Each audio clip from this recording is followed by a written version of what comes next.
Hello everyone, how all are you? I hope you all are doing well.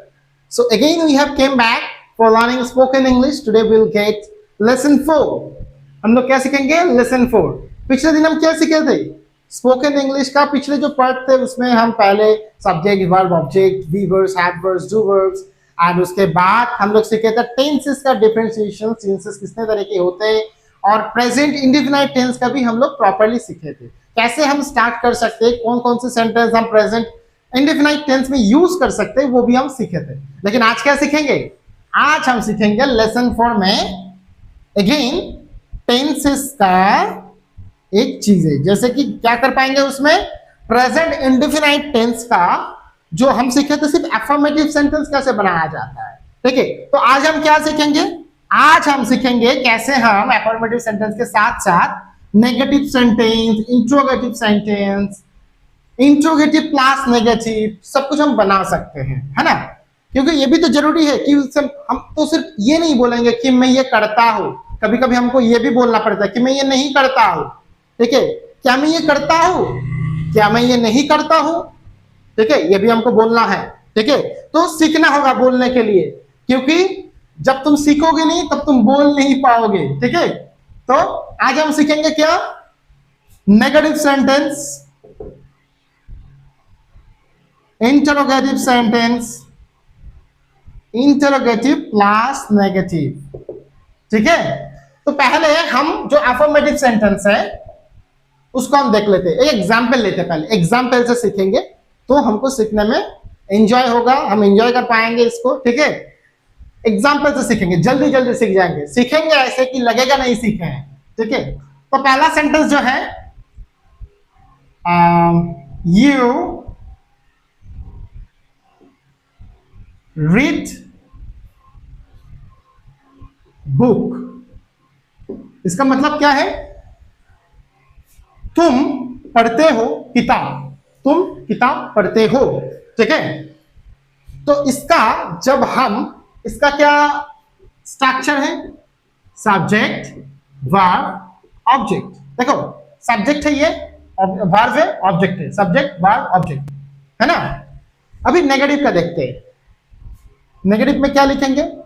You do not read book, you do not read book. इसका मतलब छोड़ो, बाद में आते हैं मतलब में, पहले ये जान लो क्या क्या एक्स्ट्रा है। देखो एक्स्ट्रा क्या क्या लगा है। यू लगा, यू तो था पहले से ही, रीड तो था, बुक तो था, एक्स्ट्रा लगा है ये वाला, तो इसमें भी हम एक्स्ट्रा ऐड कर देंगे। कैसे? Subject, do not, verb, object. ठीक है, और कुछ काम नहीं, सिर्फ फॉलो करो। अगर गोल तुम्हारे लंबे हैं तो उसको छोटा छोटा में डिवाइड कर लो, उसके अकॉर्डिंग चलो, देखो इजी लगेगा। ठीक है, तो ऐसे ही पहले छोटा छोटा कर लेते हैं हम, तो इसके बाद अगर हम इसको इंट्रोगेटिव में बताएंगे, ठीक है, इंट्रोगेटिव में क्या बताएंगे? Do you not read book, और ये भी बता सकते हैं do not you read book. ठीक है, ये भी हम बता सकते हैं। इसको शॉर्ट में कोई कोई डू नॉट की जगह डोंट लिख देते हैं, डोंट। ठीक है, कोई कोई इसको यूज करता है। ठीक है, ये भी सही है, गलत नहीं है, लेकिन प्रॉपरली लोग यही यूज करते हैं। ठीक है, दूसरा वाला जनरली लोग यही यूज करते हैं। ठीक है, तो इसका क्या डिफरेंशिएट आया? देखो देख लो, इसमें क्या था? इसमें था इससे कंपेयर करेंगे, सब्जेक्ट था ओ, इसमें तो डू पहले चला आया, फिर लिखना ना होगा। Sorry sorry sorry sorry sorry, इसमें डू नहीं आएगा क्योंकि ये सिर्फ, इसमें नॉट नहीं आएगा क्योंकि ये सिर्फ इंट्रोगेटिव है। ठीक है, डू यू रीड बुक, तो इसमें क्या एक्स्ट्रा आएगा? डू पहले आया, फिर सब्जेक्ट आया, फिर वर्ब आया, फिर ऑब्जेक्ट आया, फिर एक क्वेश्चन मार्क आया। ठीक है, एक्स्ट्रा यही लगा ना, इसमें भी नहीं आएगा, ये तो मैं इसके बात कर रहा था। ठीक है, अच्छा डू यू रीड बुक, इसमें देखो अलग कुछ नहीं है, do you read book, you read book, do you read book, do पहले लग गया, ये हो गया इंटरोगेटिव। इसका हो गया, ठीक है। अभी जब हम करेंगे इसका इंट्रोगेटिव प्लस नेगेटिव, मतलब क्वेश्चन भी रहेगा ना भी रहेगा, उसका क्या होगा? सिंपल है, वी ऑलरेडी डन। जियो डोंट यू रीड बुक, ये रहेगा। क्या हुआ? Do not subject verb object. समझ आया कि नहीं? देखो डिफरेंशिएट क्या है, अभी एक एक करके इसका मीनिंग जान लेते हैं। अच्छा उसके पहले, अच्छा इसका मीनिंग एक बार जान लेते हैं। यू रीड बुक मतलब तुम किताब पढ़ते हो। You do not read book, तुम किताब नहीं पढ़ते हो। डू यू रीड बुक, क्या तुम किताब पढ़ते हो। डोंट यू रीड बुक, क्या तुम किताब नहीं पढ़ते हो। यही है, ठीक है। कभी कभी हमको बताना पड़ता है ना, क्योंकि मैं अगर किसी से पूछूं, मान लो तुम्हारे किसी के साथ झगड़ा हो रहा है, ठीक है, झमेला हो रहा है, तो क्या बताओगे? मान लो तुम अगर बोले तुम तो यही करते हो हर वक्त, you do this thing all the time, right. अगर हमको बोलना है तुम तो ये नहीं करते हो हर वक्त, you don't do this thing every time, right. अगर हम पूछे क्या तुम ये करते हो हर वक्त, do you do this thing every time, क्या तुम ये नहीं करते हो हर वक्त, don't you do this thing every time.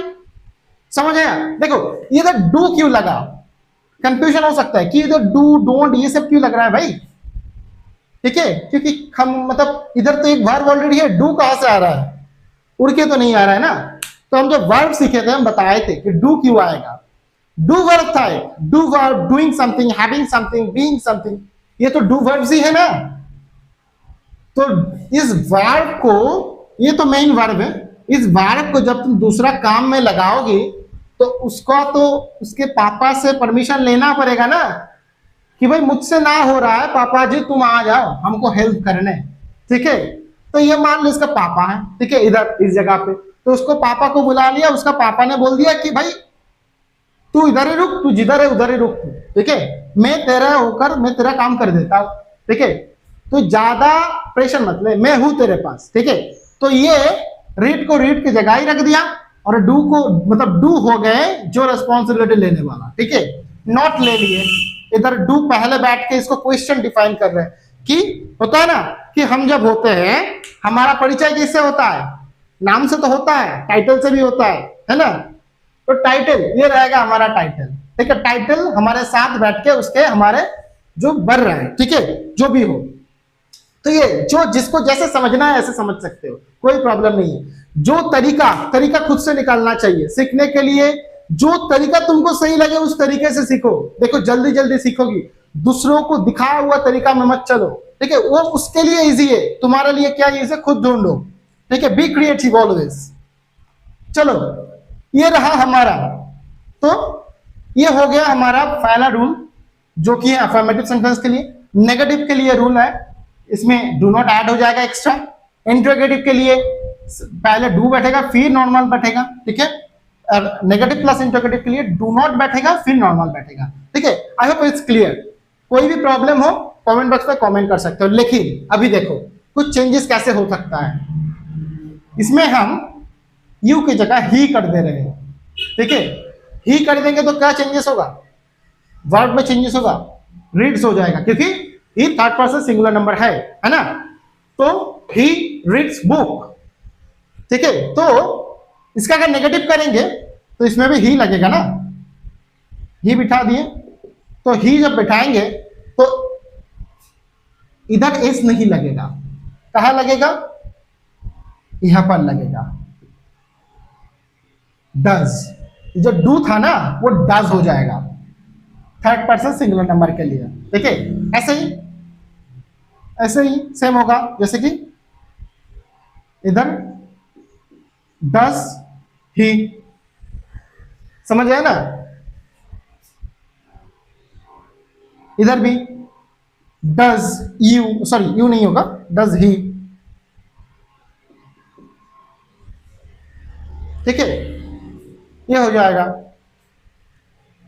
इसको इरेज कर देते हैं, ये वाला इधर जरूरत नहीं, ये कि सेमी सिंटेंस है। Okay, does he read book, ठीक है, does he read book. Interrogative plus negative में क्या होगा?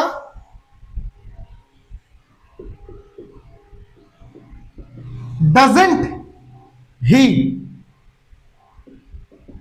ये डज क्या हो, क्यों हो गया? क्योंकि थर्ड पर्सन सिंगुलर नंबर के लिए। मैंने बोला ना, पापा जब तक है बच्चों को कोई परेशानी नहीं होगी, ठीक है। ये है डू है रूट वर्ब, रूट मतलब मेन वर्ब, ठीक है। तो इससे इसका रिलेटेड है, मतलब इससे ये भी सब कुछ इसमें पड़ता है, डू में पड़ता है, डू वर्ब के अंदर आता है। तो डू संभाल लेगा, बेटा तू बैठे रहा इधर, ठीक है, बात यही है। तो आज के लिए इतना ही, ठीक है, आज के लिए इतना, इससे ज्यादा नहीं सीखेंगे। नेक्स्ट क्लास में हम डिफरेंट टेंस के बारे में बात करेंगे, ठीक है।